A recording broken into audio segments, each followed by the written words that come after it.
محترم حاضرین، آج کے خطبہ جمعہ میں جو موضوع دیا گیا ہے وہ ہے آداب التعامل مع الوالدین۔ اس کو اردو زبان کے آسان لفظ میں اس طرح سے کہیں گے: والدین کے ساتھ اچھا برتاؤ، والدین کے حقوق اور ان کے معاملات۔ حضرات، والدین یہ عربی کے اندر تثنیہ کا صیغہ ہے، جس کے معنی ہوتے ہیں ماں اور باپ۔ ماں اور باپ کے مجموعے کو والدین کہا جاتا ہے۔ والدین یہ دنیا کی وہ عظیم ترین ہستی ہے جس کی محبت اپنے بچوں سے بغیر کسی فائدے اور بغیر کسی لالچ کے ہوتی ہے۔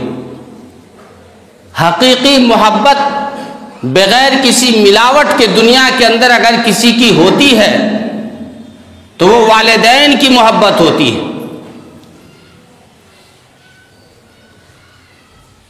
اللہ رب العالمین بچوں کے لیے والدین کو ایک بہت بڑی نعمت بتائے ہیں۔ اس نعمت کی کمی کا احساس ان لوگوں سے جا کے پوچھیے جنہوں نے اپنے والدین کو دیکھا ہی نہیں ہے، یا جنہوں نے دیکھا تو ہے لیکن ان کی عظمت، ان کی قدر و منزلت جاننے اور پہچاننے سے پہلے ہی ان کی وفات ہو چکی۔ یہ بھی ایک عجیب ہستی ہے، جب تک سامنے رہتی ہے ان کی اہمیت کا اندازہ ہمیں نہیں رہتا ہے، ان کی قدر و منزلت کو ہم نہیں پہچان پاتے ہیں۔ جیسے ہی وہ دونوں دنیا سے رخصت ہو جاتے ہیں، ان کی کمی کا احساس، ان کے بات بات میں ٹوکنے کا احساس، ان کو جگہ جگہ تربیت اور بات کہنے کا احساس وہ چبھتا رہتا ہے کہ آخر آج والدین رہتے تو ہمیں ہماری غلطیوں کا احساس دلاتے۔ محترم سامعین، قرآن و حدیث کے اندر والدین کے تعلق سے بہت ساری باتیں کہی گئی ہیں۔ انہی میں سے چند باتوں کا یہاں میں تذکرہ کرنا چاہوں گا۔ اللہ رب العالمین سورہ بقرہ کے اندر ارشاد فرماتا ہے: وَاعْبُدُوا اللَّهَ وَلَا تُشْرِكُوا بِهِ شَيْئًا، کہ لوگوں تم لوگ اللہ کی عبادت کرو اور اس کے ساتھ کسی کو شریک نہ کرو۔ وَاعْبُدُوا اللَّهَ وَلَا تُشْرِكُوا بِهِ شَيْئًا، تم لوگ اللہ کی عبادت کرو، اس کی عبادت میں کسی کو شریک نہ کرو۔ وَبِالْوَالِدَيْنِ إِحْسَانًا، اور اپنے والدین کے ساتھ حسن سلوک کرو۔ اس آیت کے اندر دیکھیے اللہ رب العالمین نے اپنی عبادت کے فوراً بعد والدین کا ذکر فرمایا ہے کہ لوگوں میری عبادت کرو اور میری عبادت کے ساتھ کسی کو، میری عبادت کے اندر کسی کو شریک نہ ٹھہراؤ۔ وَبِالْوَالِدَيْنِ إِحْسَانًا، اور اپنی عبادت کے ذکر کرنے کے بعد اللہ نے فوراً والدین کے ساتھ حسن سلوک کا ذکر فرمایا، جس سے اس کی اہمیت کا اندازہ لگا سکتے ہیں۔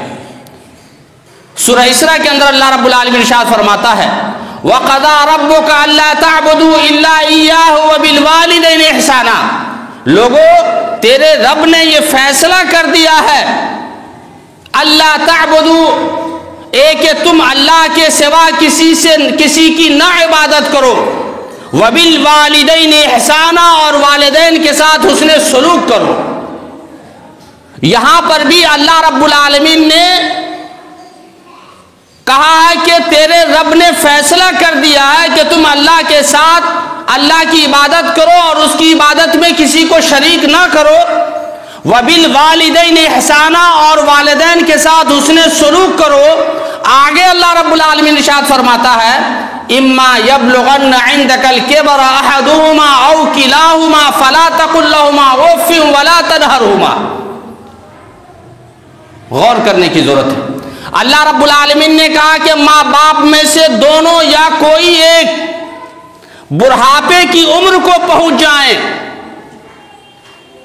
والدین میں سے دونوں یا کوئی ایک بڑھاپے کی عمر کو پہنچ جائیں، فلا تقل لہما اف، تم ان کو اف تک نہ کہو، ولا تنہرہما، اور ان کو جھڑکو بھی نہیں، وقل لہما قولا کریما، اور ان کو تم عمدہ بات کہو، بہترین بات کہو، اچھے طریقے سے بات کیا کرو۔ اس آیت میں ذرا غور کریں، اللہ رب العالمین نے بڑھاپے کا ذکر فرمایا ہے کہ والدین جب تک جوان ہوتے ہیں انہیں کسی کی ضرورت نہیں ہوتی ہے، وہ اتنا محتاج نہیں ہوتا اپنی اولاد کا۔ بڑھاپا یہ ایک ایسی عمر ہے جس عمر کے اندر جا کر کے آدمی پریشان ہو جاتا ہے۔ بڑھاپے کو بچپنے سے تعبیر کیا گیا ہے، جس طرح ایک بچہ بچپنے میں ایک ہی چیز کو بار بار پوچھتا ہے، ماں باپ اس سے تھکتا نہیں ہے، ایک ہی چیز کو بچہ بار بار پوچھتا ہے، والد وہ کیا ہے، وہ کیا ہے، وہ کیا ہے۔ کیا آپ نے کسی باپ کو دیکھا کہ اس کو ڈانٹتے ہوئے کیا بار بار پوچھتے ہو؟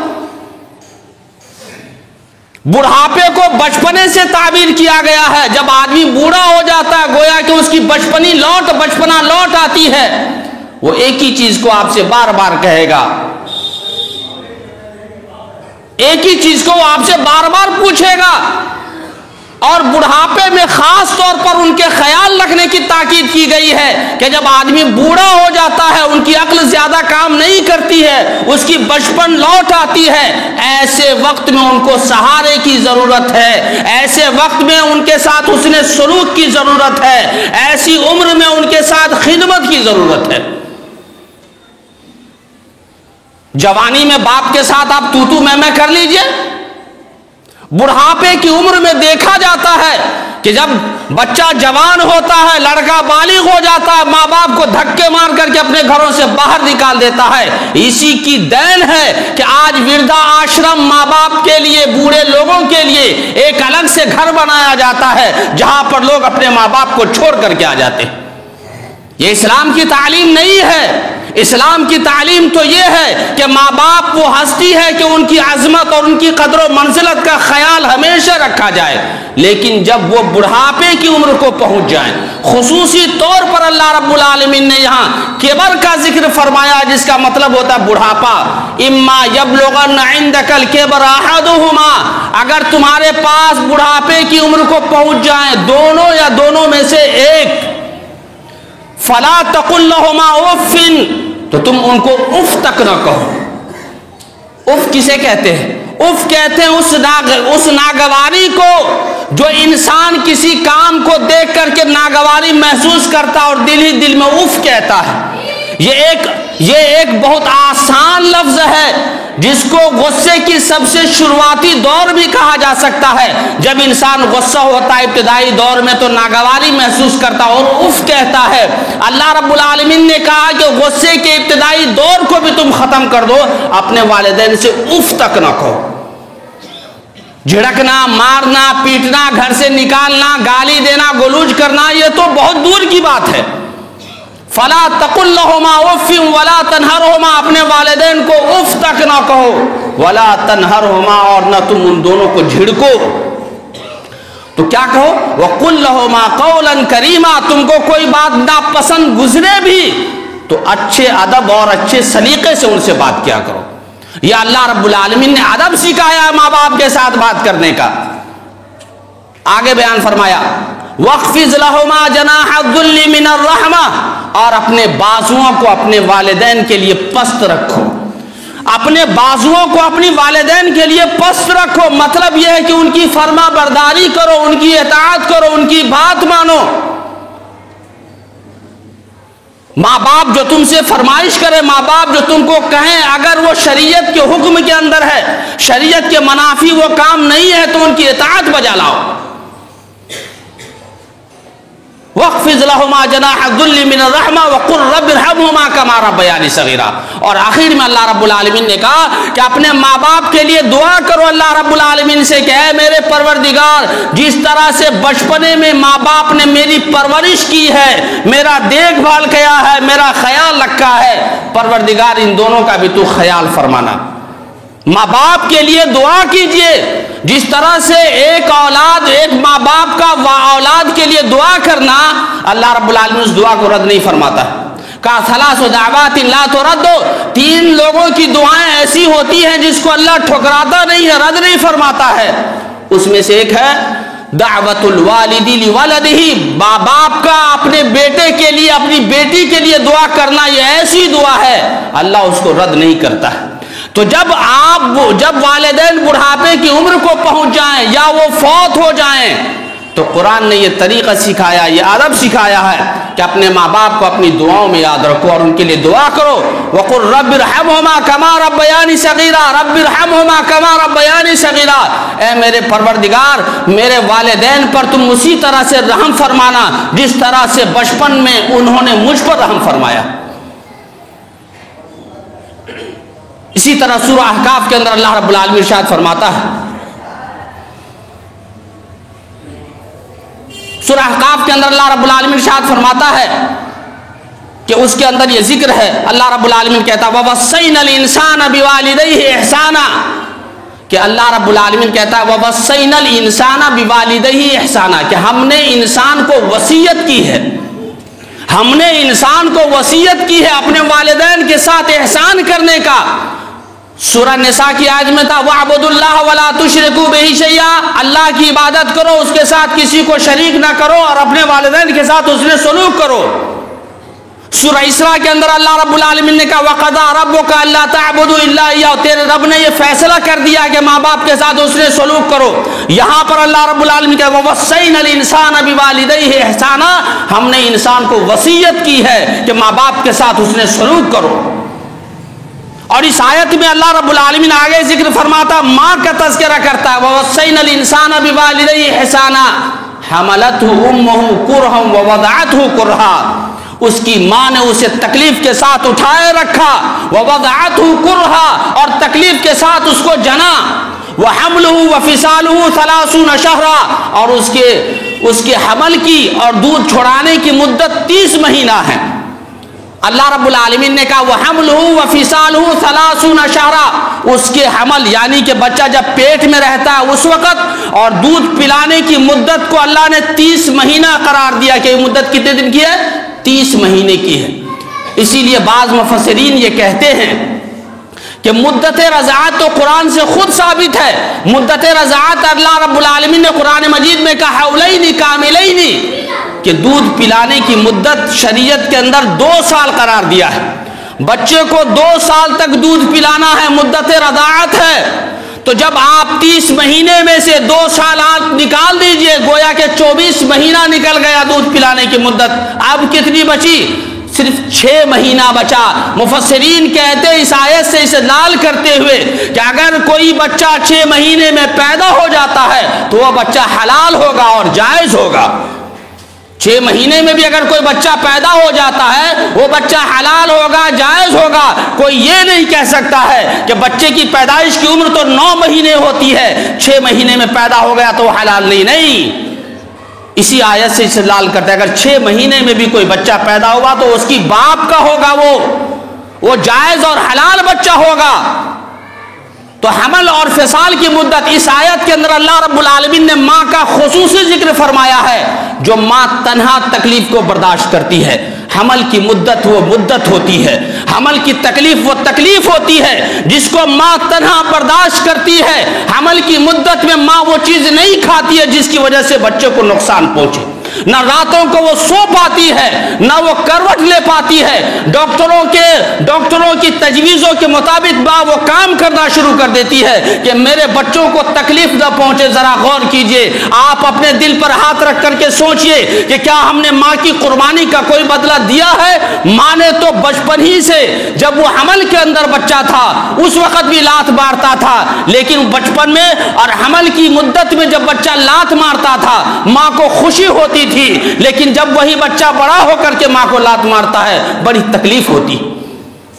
حمل کی اس مدت کو ماں اکیلے برداشت کرتی ہے کتنی تکلیف ہوتی ہے وہ ایک ماں ہی بیان کر سکتی ہے. اور اس کے بعد زچگی کا معاملہ ہوتا ہے, ولادت کا معاملہ ہوتا ہے, اس وقت جو نازک وقت ہوتا ہے, نزاکت بھرا معاملہ ہوتا ہے, کبھی بھی کچھ بھی ہو سکتا ہے, آدمی رزق نہیں لیتا ہے, اس کی تکلیف کا بھی اندازہ آپ لگا سکتے ہیں. اس کی تکلیف کا احساس ایک ماں ہی کرتی ہے. اور اسی طرح خون کو دودھ کی شکل میں ماں پلاتی ہے, وہ بھی 2 سال مسلسل 2 سال تک پلاتی ہے. میرے بھائیوں, یہ ماں تنہا برداشت کرتی ہے اس تکلیف کو. اسی کی وجہ سے اللہ کے نبی صلی اللہ علیہ وسلم سے جب پوچھا گیا, ایک صحابی نے پوچھا, اللہ کے نبی, من احق الناس بحسن صحابتی, کہ میرے حسن سلوک کا سب سے زیادہ حقدار کون ہے؟ اللہ کے نبی نے کہا, امو کی, تیری ماں. پھر میں نے پوچھا پھر کون؟ کہا کہ تیری ماں. پھر پوچھا کون؟ تیری ماں. چوتھی مرتبہ پوچھا کون؟ اللہ کے نبی نے کہا تیرا باپ. یہی وجہ ہے ماں کی انہی قربانیوں کی وجہ سے اللہ رب العالمین نے, اللہ کے نبی صلی اللہ علیہ وسلم نے 3 مرتبہ کہا تیرے حسن سلوک کا سب سے زیادہ حقدار تیری ماں. اس کا مطلب یہ نہیں ہے کہ ماں کو رکھا جائے, چونکہ اللہ کے نبی نے کہا کہ ماں کے قدموں کے تلے, ماں کے قدموں کے نیچے جنت ہے. اس کا مطلب یہ نہیں ہے کہ ماں کا خیال رکھا جائے اور باپ کو دھتکار کر کے بھگا دیا جائے. نہیں میرے بھائیو, اس جنت کو گھر کے اندر لایا کون؟ آپ کا باپ. اس جنت کی حفاظت کون کرتا ہے؟ آپ کے والد. اس جنت کو کپڑا کون پہناتا ہے؟ آپ کے والد پہناتے ہیں. جس جنت کا خیال رکھتا ہے وہ جو باپ ہوتا ہے, وہ باپ جنت کا پچھلا دروازہ ہوتا ہے. ان کے ساتھ بھی حسن سلوک کی تاکید کی گئی ہے. ماں باپ ایک انمول تحفہ ہے. ماں باپ یہ ایک انمول تحفہ ہے جس کی حفاظت, جن کی عزت, جن کی قدر کرنا ہمارے لیے ضروری ہے. جن کی ناقدری, جن کی ناسپاسی, جن کی بے عزتی ایک کبیرہ گناہ میں سے. ابو بکر رضی اللہ تعالیٰ عنہ بیان فرماتے ہیں کہ مجھ سے اللہ کے نبی صلی اللہ علیہ وسلم نے ہم لوگوں سے پوچھا, الا انبئکم باکبر الکبائر, کیا میں تجھ کو سب سے بڑے گناہ کے بارے میں نہ بتا دوں؟ قالوا بلا یا رسول اللہ. ہم لوگوں نے کہا کیوں نہیں اللہ کے رسول, بتائیے سب سے بڑا گناہ کون سا ہے؟ کہا نمبر 1 الاشراک باللہ, اللہ کے ساتھ شریک کرنا, وعقوق الوالدین, اور ماں باپ کی نافرمانی کرنا. دیکھ کتنی زبردست مناسبت ہے. قرآن میں سورہ نساء میں اللہ نے کہا وَاعْبُدُوا اللَّهَ وَلَا تُشْرِكُوا بِهِ شَيْئًا وَبِالْوَالِدَيْنِ إِحْسَانًا, اللہ کی عبادت کرو, اس کے ساتھ کسی کی عبادت میں شریک نہ کرو, والدین کے ساتھ حسن سلوک کرو. وہاں بھی اور یہاں پر کر رہا ہے. سب سے بڑا گناہ اللہ کے ساتھ شرک کرنا ہے. اس کے بعد دوسرے نمبر پہ کہا وہ حقوق الوالدین, ماں باپ کی نافرمانی کرنا ہے.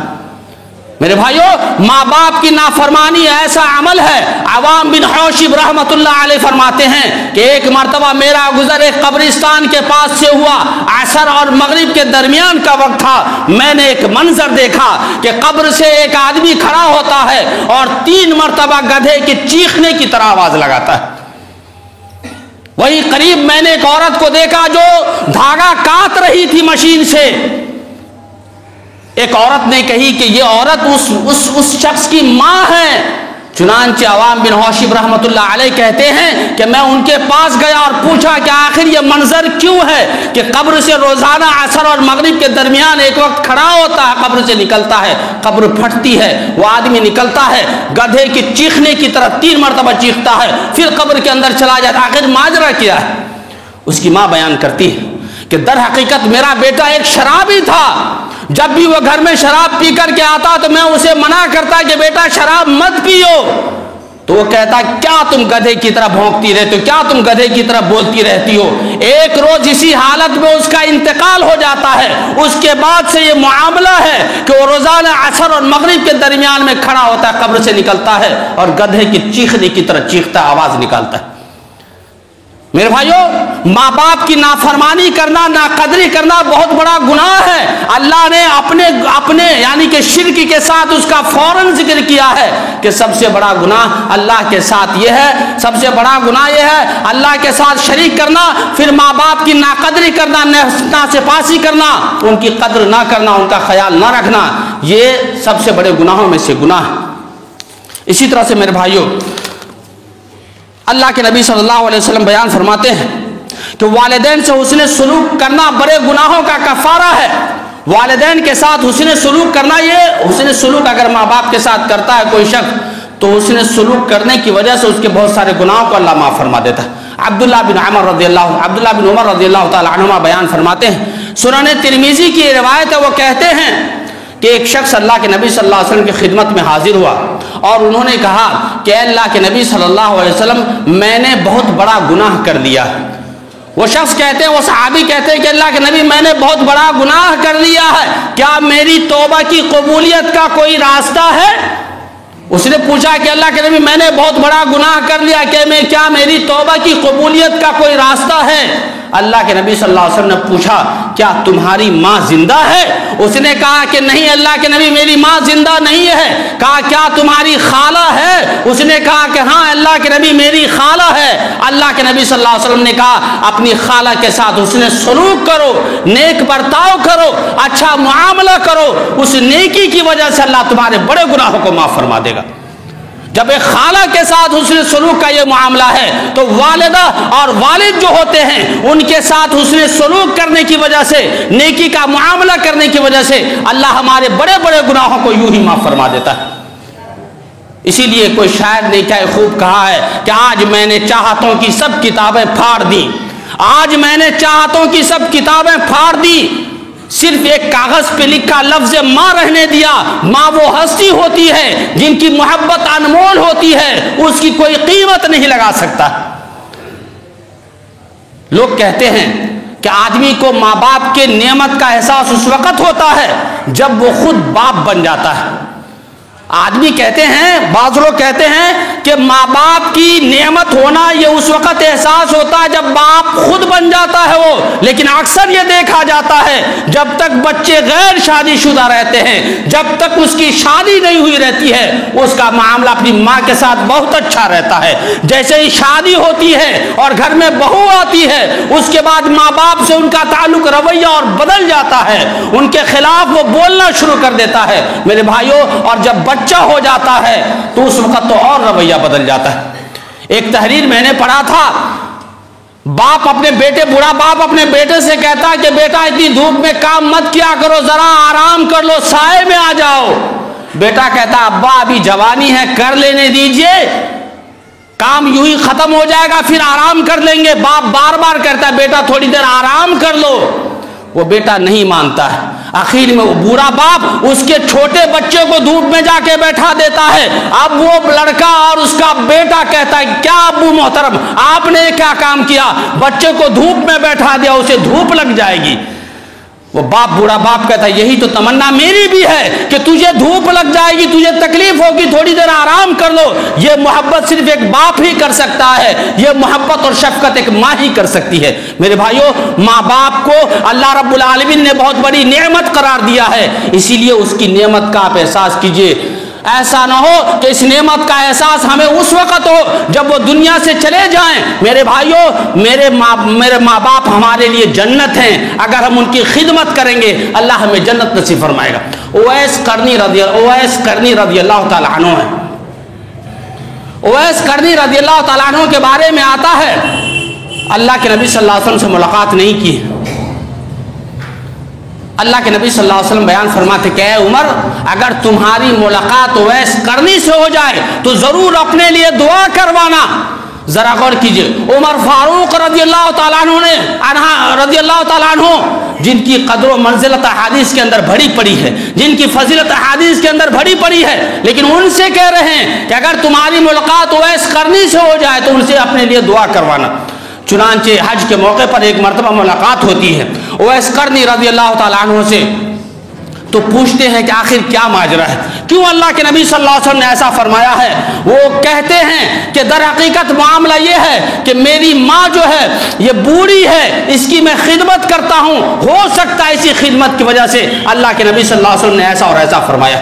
میرے بھائیوں، ماں باپ کی خدمت کرنا اور اس وقت جب کہ وہ بڑھاپے کی عمر کو پہنچ جائے ہمارے اوپر لازم ہے اور ضروری ہے۔ اللہ کی عبادت کے بعد ان کا خیال رکھنا ہمارے اوپر فرض ہے۔ اللہ رب العالمین سے دعا کرتے ہیں اللہ رب العالمین تم تمام مسلمانوں کو ماں باپ کے حقوق ادا کرنے کی توفیق عطا فرما۔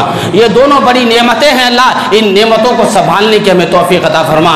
اے اللہ ماں باپ کے ساتھ حسن سلوک کرنے کی ہم سب کو توفیق عطا فرما۔